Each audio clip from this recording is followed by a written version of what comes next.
We're talking to Ms. Greenlee and Mr. Jordan, and the topic is the organization that Mr. Jordan is the founder and CEO, Partners in the Struggle. And of course, Mr. Jordan, I think we promised that we'd give you an opportunity not only to talk about the organization, Partners in the Struggle, but to talk about some of your experiences dealing with this particular organization and what you would like to see happen in terms of making you more effective in doing what you're doing.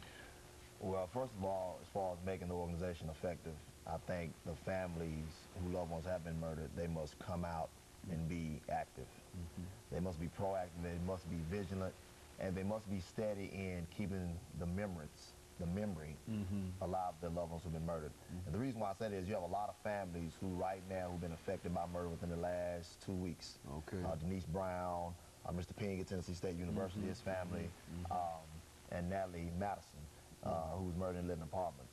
These are families whose loved ones have been murdered. And now it's time to get out and act on what can we do to stop this murder, the murders, and the gun violence that is so senselessly struck in these families.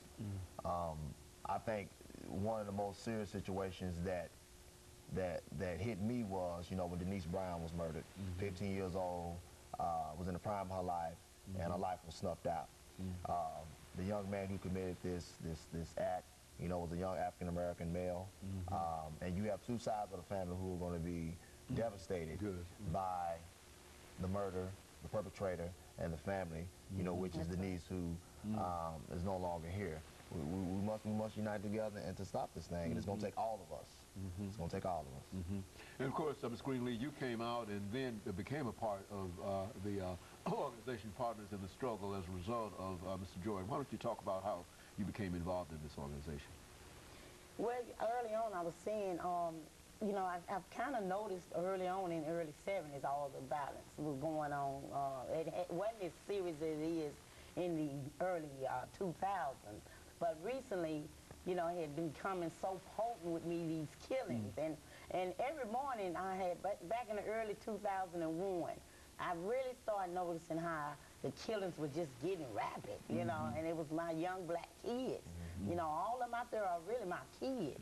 And I used to wonder, and I used to tell my mom, man, I'm getting where in the morning at 5 o'clock, I don't even want to turn the news on to see what the weather going to be like, so I know how to dress. That's when I would turn the news on, not knowing every time I turn the news on, I'm going to see some young man there that's laying out in the street with a tennis shoe over here because they had their brains shot out. And I used to want to have a son that was really struggling out there with the crime, the drugs, and the fast money lifestyle. And I was trying to let him know about you live that lifestyle, you're going to die that lifestyle.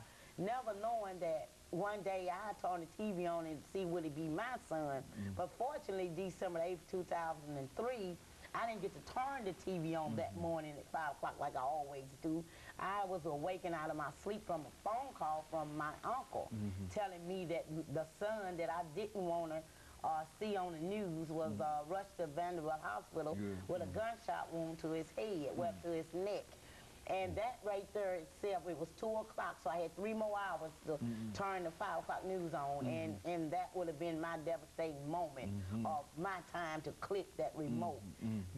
From that day on, that's where I became partners in the Partners of the Struggle, simply because Brother Earl, he saw that on there, and he said so clear that 12 days before that,